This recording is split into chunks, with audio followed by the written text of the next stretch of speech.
उस आदमी को पता चला कि उसके अंदर एक खास शक्ति जाग गई है। हर बार जब उसे नुकसान होता उसका शरीर और मजबूत हो जाता, जबकि जो लोग उसके खिलाफ साजिश रचते उन्हें उसका उल्टा असर झेलना पड़ता और वे कमजोर हो जाते। इसलिए जब उसका गोद लिया हुआ छोटा भाई फिर से बीमार होने का नाटक करके उससे खून दान करवाना चाहता था, तो उसने अपने पक्षपाती परिवार से कहा, मेरे भाई की हालत बहुत खराब लग रही है, सिर्फ 3 बैग खून से काम नहीं चलेगा, उसे 6 बैग खून चाहिए। ये सुनकर सभी हैरान रह गए। उसका गोद लिया हुआ भाई समझ नहीं पाया कि वह अचानक इतना बदल क्यों गया। उसकी दूसरी बहन गुस्से में बोली कि पहले खून देने से बचने की यही कीमत है। उसकी माँ ने भी उसकी तारीफ की कि आखिरकार वह अपने भाई के लिए खून देने को तैयार हो गया। लेकिन 6 बैग खून निकलने के बाद भी वह आदमी बिल्कुल ठीक था, बल्कि उसे महसूस हुआ कि उसका शरीर पहले से ज्यादा मजबूत हो रहा है। यह देखकर सभी लोग हैरान थे। दूसरी तरफ उसका गोद लिया हुआ भाई अचानक चक्कर महसूस करने लगा।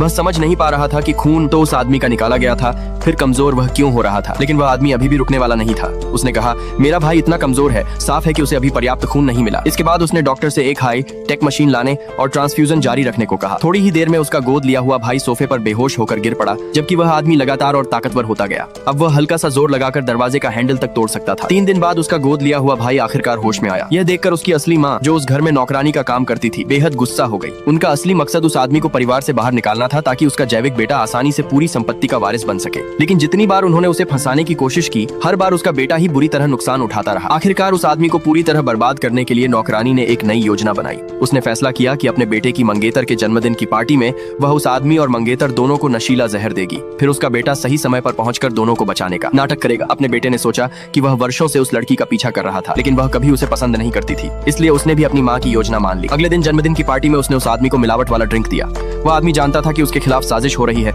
लेकिन फिर भी उसने बिना हिचकिचाए वह ड्रिंक पी लिया। कुछ ही देर बाद उसने बेहोश होने का नाटक किया। नौकरानी उसे एक कमरे में ले गई। इसके बाद उसका गोद लिया हुआ भाई वही ड्रिंक अपनी मंगेतर को भी दे दिया। दोनों परिवारों के रिश्ते की वजह से लड़की ने भी बिना शक किए वह ड्रिंक पी लिया। जल्द ही वह लड़की और वह आदमी कमरे में अकेले रह गए। तभी उसका गोद लिया हुआ भाई पूरे परिवार को लेकर कमरे में घुस आया। उसकी माँ ने तुरंत उस आदमी पर चरित्रहीन होने का आरोप लगा दिया। उस समय उसका गोद लिया हुआ भाई बेहद खुश था। उसे यकीन था कि उसकी मंगेतर अब उसकी बहुत आभारी होगी। लेकिन तभी सबके सामने ऐसा कुछ हुआ जिसकी किसी ने कल्पना भी नहीं की थी। वह लड़की अचानक दौड़कर उस आदमी की बाहों में जा गिरी और सबके सामने उसे अपना मालिक कहकर पुकारने लगी। फिर उस आदमी ने अपने परिवार से कहा, हम दोनों एक दूसरे से प्यार करते हैं। यह सुनते ही उसका गोद लिया हुआ भाई सदमे में वहीं जमीन पर गिर पड़ा।